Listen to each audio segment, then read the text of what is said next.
रश्मि और अमर लॉकडाउन के चलते डेटिंग ऐप पर मिलते हैं।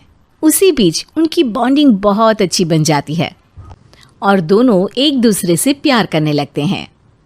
बस लॉकडाउन खत्म होते ही चट मंगी पट शादी। उससे पहले घर में बात तो कर लो। अरे माँ पापा कभी मना नहीं करेंगे। अमर की बात सुन रश्मि खुश हो जाती है। ऐसे ही दिन बीतते हैं और देखते ही देखते लॉकडाउन खुल जाता है, जिसके अगले ही दिन अमर अपने परिवार के साथ रिश्ता लेकर रश्मि के घर पहुंच जाता है। अभी लॉकडाउन खुला ही है और कोरोना तो ख़त्म भी नहीं हुआ, इसलिए ज़्यादा कुछ ना करके अगले कुछ दिनों में छोटे फंक्शन के साथ शादी कर लेते हैं। अमर के पापा की बात पर सब सहमत हो जाते हैं। कुछ दिन बाद दोनों की शादी हो जाती है और रश्मि अपने ससुराल पहुंच जाती है।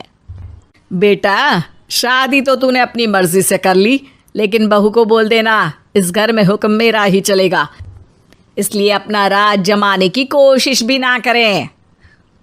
माँ, रश्मि को यहाँ सिर्फ प्यार, आशीर्वाद और अपनापन चाहिए, पैसा या राज नहीं।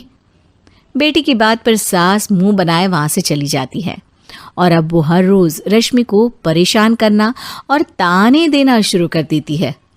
देखो, ये है आजकल की लड़की, इंटरनेट पर लड़कों से बातें करते हुए इन्हें शर्म भी नहीं आती, और यहाँ तो देखो कितनी सीधी सुशील बनकर दिखा रही है।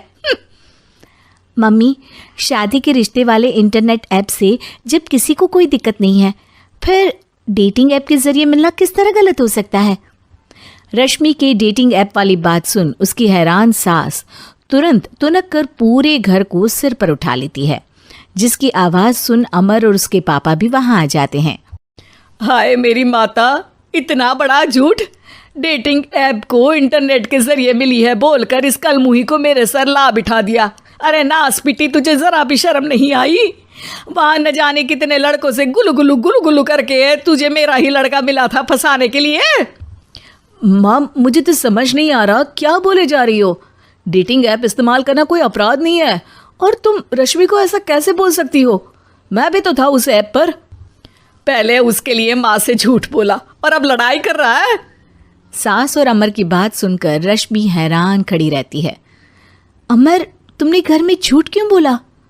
ये सब देख रही हो ना, इसी की वजह से झूठ बोलना पड़ा। एक तरफ अमर और रश्मि की ये बात चल रही होती है, वहीं दूसरी तरफ सास का नॉन स्टॉप क्लेश सबको परेशान कर देता है। सब एकदम चुप, जो हुआ सो हुआ, अब मुझे कुछ ना सुनाई दे। पति की बात सुन सास चुप होकर वहां से चली जाती है, लेकिन अब वो रश्मि के सिर दुनिया भर के सारे काम डालकर उसका जीना पहले से भी ज्यादा मुश्किल कर देती है। मम्मी, मैं आपका गुस्सा समझ सकती हूँ, आपको जो करना है कर लीजिए, मैं कभी कुछ नहीं बोलूँगी। उम्मीद है किसी दिन तो आपका गुस्सा शांत होगा और नफरत प्यार में बदलेगी। रश्मि की अच्छाई को उसका नाटक समझकर सास गुस्से के 7वें आसमान पर चढ़ जाती है और उसी शाम रश्मि को नीचा दिखाने के लिए अपनी सहेलियों को घर बुलाकर उसकी बुराइयां करने लगती है। अरे कौशल्या, क्या बताऊं, आजकल के बच्चे ना बहुत एडवांस हो गए हैं। पहले रिश्ते घर परिवार वाले सब देख परख के कराते थे, और अब ये लोग खुद न जाने कहाँ कहाँ मिलकर खुद ही सब कुछ पक्का करके हमें बता देते हैं। लड़की का कैसा दिन धर्म, कैसा ईमान, कैसा चरित्र कुछ नहीं पता, बस प्यार किया और घर लाकर बिठा देते हैं। अरे ऐसा क्यों बोलती हो? आजकल बच्चे अपने आप में बहुत समझदार हो गए हैं, और फिर पूरी जिंदगी तो उन दोनों को ही साथ निभानी है। अपनी पसंद से शादी कर भी ले तो क्या दिक्कत, तू ही देख ले, पहले इतना अच्छा बेटा और अब सोने पर सुहागे जैसी सर्वगुण संपन्न बहू। और पता है, अभी कुछ दिन पहले मेरी बेटी ने मुझे डेटिंग ऐप के बारे में बताया, जहाँ लड़का लड़की अपनी पसंद से अपने आप एक दूसरे को चुन लेते हैं, और फिर अगर सब सही रहता है तो बात आगे भी बढ़ जाती है। अरे इसमें इतना खुश होकर क्या बता रही हो? ये तो गलत है। न जाने कौन क्या है, कितना झूठ कितना सच है। अरे पर सोचो, जब तुम किसी के बताए रिश्ते को देखने जाते हो तो क्या एक ही बार देखने से सच झूठ का पता लगा सकती हो? ज़रूरी नहीं कि बच्चों का लिया फैसला हमेशा गलत हो। अरे बहुत बार हमसे भी तो गलत फैसले होते हैं ना।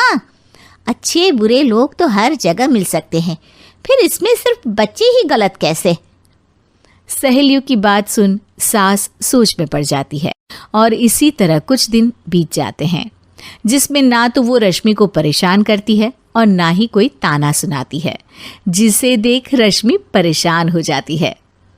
मम्मी, आपकी तबीयत तो ठीक है ना? कुछ दिनों से देख रही हूँ आप मुझे कुछ बोलती ही नहीं।